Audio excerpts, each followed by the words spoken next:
Chers compatriotes, chers militants du Parti Les Démocrates, mesdames et messieurs de la presse, je prends la parole ce jour, dimanche 19 octobre 2025, non pour répondre aux injures et aux affabulations, mais par devoir de vérité envers le peuple béninois.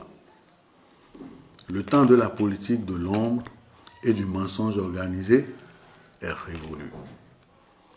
Mon propos va donc s'articuler en 3 phases. 1. La preuve de la mauvaise foi des responsables du parti LD. Avant-hier, vendredi 17 octobre 2025, le parti Les Démocrates, par le biais d'un huissier de justice, puis du candidat désigné, M. Renaud Agbodjo, a tenté de notifier à la Sénat un formulaire de parrainage portant mon nom. L'issue que tout esprit éclairé prévoyait fut sans appel. Ceci démontre que l'urgence de leur action ne visait qu'à dissimuler l'inconduite et la mauvaise foi qui accourent depuis des semaines. Rappelons la chronologie des faits. À la date du 2 septembre dernier, alors qu'il n'y avait aucun consensus et aucun débat ouvert sur la désignation du candidat au sein du parti, ma fiche de parrainage a été remplie au nom de Maître Renaud Agbodjo. Comprenez-vous la gravité de cet acte, mes chers compatriotes?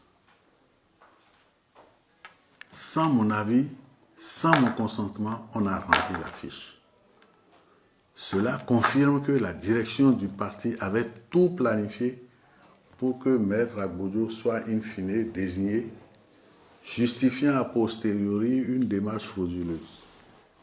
Plus grave encore, non seulement ce parrainage n'est plus valide, mais il a été purement et simplement falsifié à dessein. Je le dis publiquement. Aujourd'hui, tous les éléments sont réunis et me fonderaient légitimement à déposer plainte pour falsification de documents. Faux et usage de faux contre les prétendus bénéficiaires, c'est-à-dire M. Agbodjo et M. Lodjou, ainsi que contre le président du parti lui-même.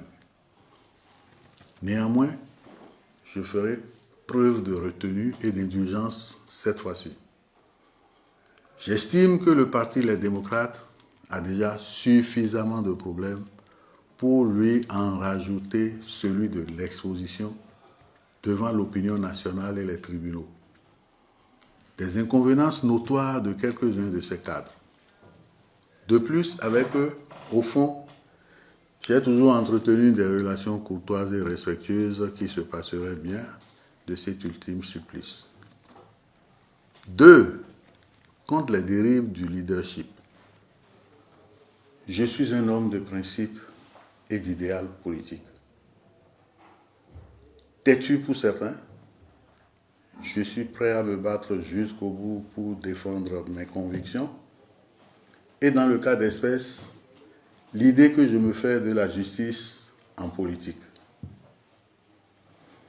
J'entends les chuchotements, j'entends les insinuations ridicules selon lesquelles j'aurais pactisé avec Patrice Talon. Mais laissez-moi être clair. Je n'ai jamais rencontré Patrice Talon si ce n'est dans les manifestations officielles. Attribuer ma démarche à une quelconque connivence relève de l'absurdité la plus totale. Cette attitude n'est que le déni de nos responsables qui refusent une fois encore de se regarder dans le miroir pour apercevoir leurs égarements et leurs propres fautes. Mon combat est pour la démocratie interne. Mon combat est pour notre idéal démocratique.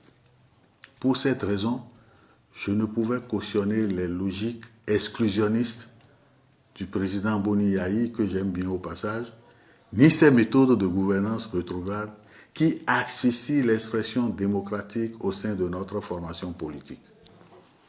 Mon appréhension sur ce processus de désignation ne date pas d'hier.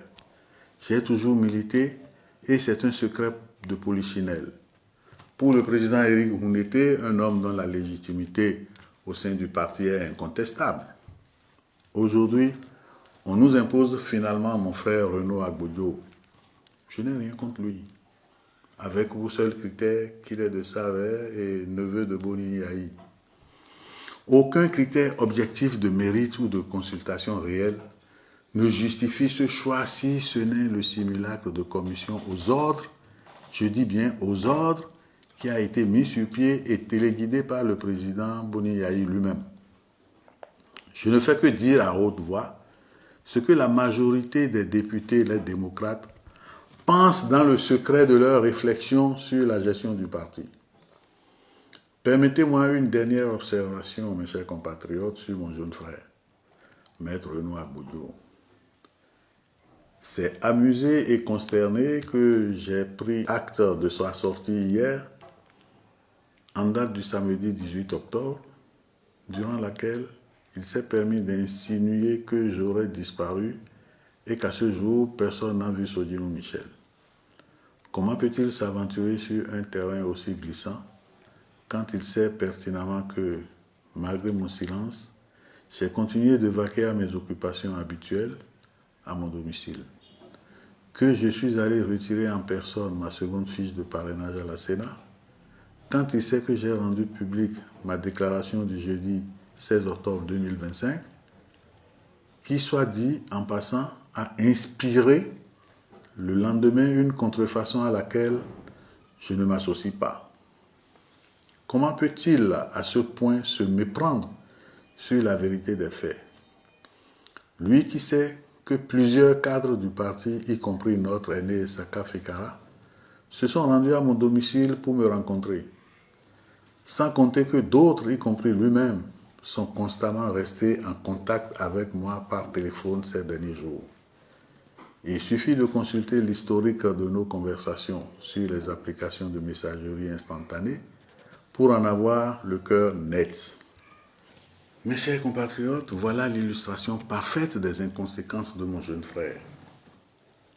Celui d'entre nous qui était pressenti pour porter les couleurs du parti. C'est pathétique. Avec le recul et l'évidence de ces manœuvres, tout ceci me conforte dans ma position.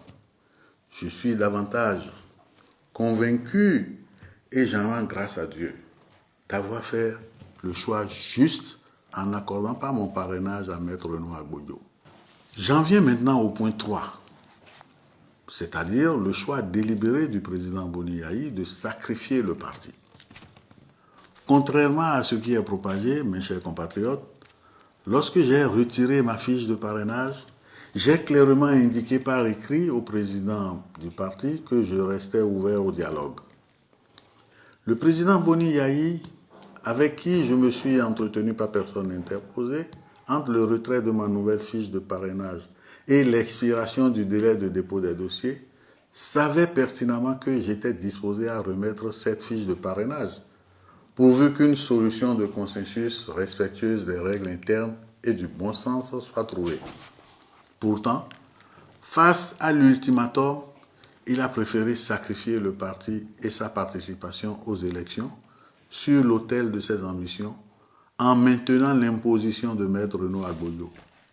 C'est donc le président Boni Yahi, en réalité, qui est responsable à part entière de la disqualification du parti Les Démocrates à l'élection présidentielle par défaut de parrainage. C'est triste pour notre formation politique qui ne mérite pas ce genre de leader, excusez-moi. Je suis en colère, profondément en colère. Cette politique menée par le président Boni Yahi est d'un autre âge, mes chers compatriotes. Elle est celle des intrigues, du clanisme et du mépris de la base. Je pense qu'il est temps de tourner la page. Il est temps de faire la politique autrement, avec transparence, respect du mérite et une véritable orientation vers le service du peuple et de notre pays.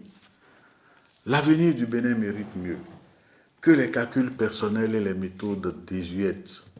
Je vous remercie.